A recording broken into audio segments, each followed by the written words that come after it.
روشنی میں چلے، روشنی میں چلے۔ جی ناظرین، میں آپ کی میزبان سیری شروفن پروگرام کلام کی روشنی میں آپ کو خوش آمدید کہتی ہوں۔ جس طرح سے آپ جانتے ہیں ہم مکاشفہ کی کتاب کا مطالعہ کر رہے ہیں۔ مکاشفہ کی کتاب جو کہ نبوتی کتاب ہے اور اس کتاب کا تعلق اخیر زمانہ سے ہے، اور میں سمجھتی ہوں مکاشفہ کی کتاب آنے والے حالات اور ہونے والے واقعات کے متعلق بڑا تفصیل سے بیان کرتی ہے۔ اس لیے ہر ایماندار شخص کو ان باتوں کو سیکھنا، ان باتوں کو پر عمل کرنا نہایت اہمیت کا حامل ہے، کیونکہ وقت نزدیک ہے۔ آج بھی ہم اسی کتاب کے متعلق اور باتوں کو سیکھیں گے، جانیں گے اور ان باتوں سے استفادہ حاصل کریں گے۔ آج ایک بار پھر میرے ساتھ محترم عالی جناب پادری عزیز انور صاحب ہیں۔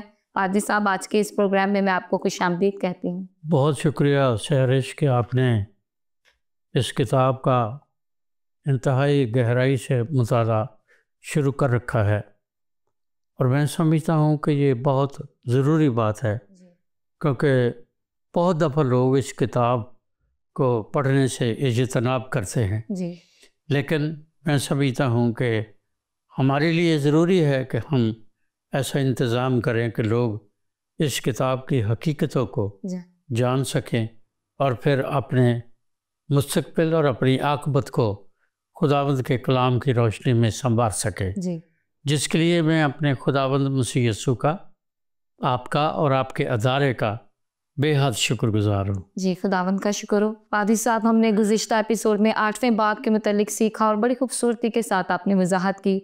آج بھی ہم اسی گفتگو کو آگے بڑھائیں گے، تو 8ویں باب کی 8ویں آیت کا مطالعہ کروں گی اور پھر میں آپ سے سوال پوچھوں گی۔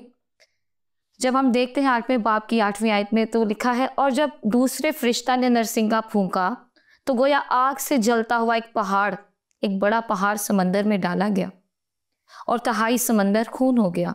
تو سوال آپ سے یہ پوچھنا چاہوں گی کہ 8ویں آیت میں جلتے ہوئے پہاڑ کا ذکر کیا گیا ہے، جبکہ مفسرین کے مطابق پہاڑ جیسے کا ذکر ہے۔ دونوں میں کون سی بات ٹھیک ہے؟ کیا واقعی کوئی جلتا ہوا پہاڑ ہوگا یا پہاڑ جیسی کوئی چیز؟ اس کے متعلق بتائیں۔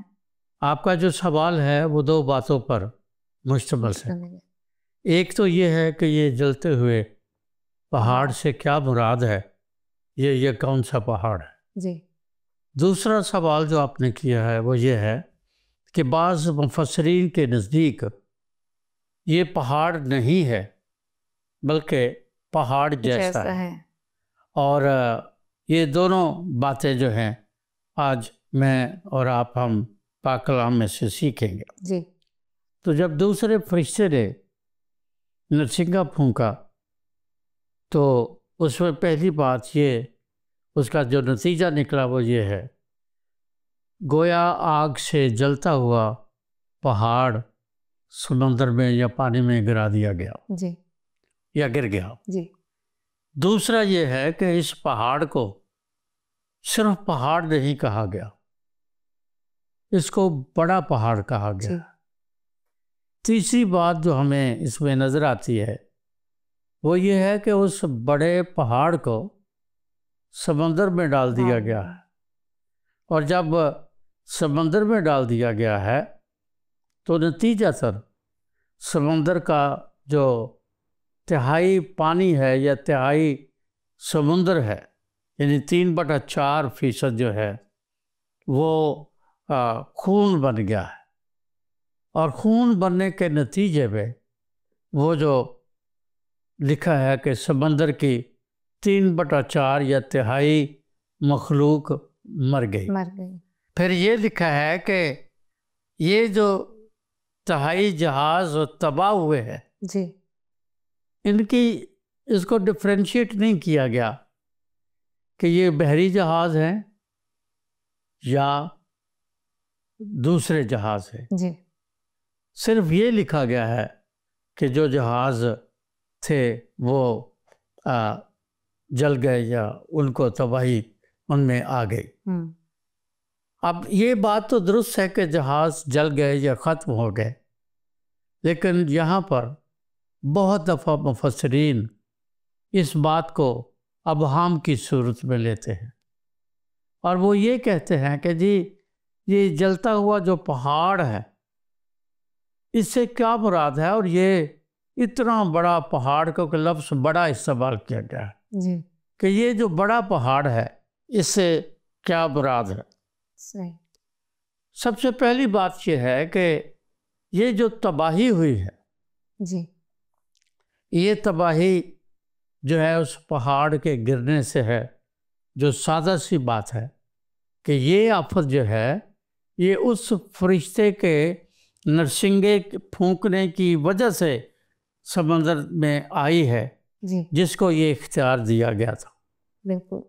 کسی دوسرے فرشتے یا کسی دوسرے ذریعے سے یہ پہاڑ نہیں گرا کیونکہ اس نے نرسنگا پھونکا ہے اور پھر وہ پہاڑ جو ہے جو بڑا ہے اور جلتا ہوا ہے وہ سمندر میں گرا.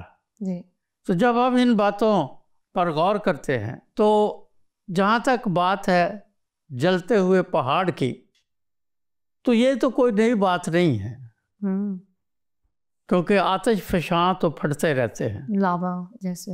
اور وہ جو آتش فشاں پھٹتے ہیں ان کا لاوا سمندر میں جب گرتا ہے جی کیونکہ خشکی پر بھی ہیں وہ پہاڑ صحیح.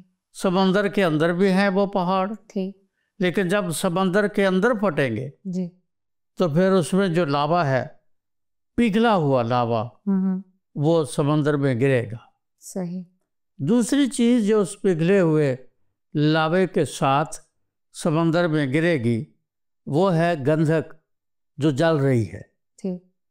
جیسے سدوم اور عمورہ پر جی جلتے ہوئی گندھک برسی اسی طرح اس پہاڑ میں سے جلتی ہوئی گندھک جو ہے وہ اس سمندر میں آ گئی ہے ٹھیک. یا گر گئی ہے. ٹھیک.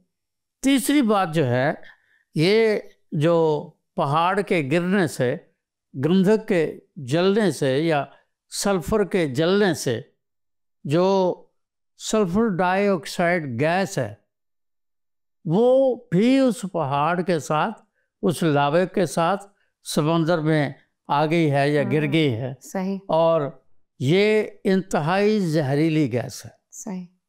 اور سمندر کے اندر جو انسان ہیں مچھلیاں ہیں جہاز ہیں وہ بحری جہاز ہیں وہ کوئی بھی ہے کوئی حیثیت رکھتی ہے اس لاوے کی آگ میں سلفر کی آگ میں اور اس سلفر ڈائی آکسائڈ گیس کی آگ سے ان کی شدت سے وہ ساری چیزیں پگھل کر ختم ہو گئی ہیں یا ہلاک ہو گئی ہیں. کیونکہ اس وقت جب ہم اس حوالے کو پڑھ رہے ہیں تو ہمیں یہ یاد رکھنا چاہیے کہ مقدس یوحنا رسول اس وقت زمین پر نہیں ہیں وہ تیسرے آسمان پر ہیں.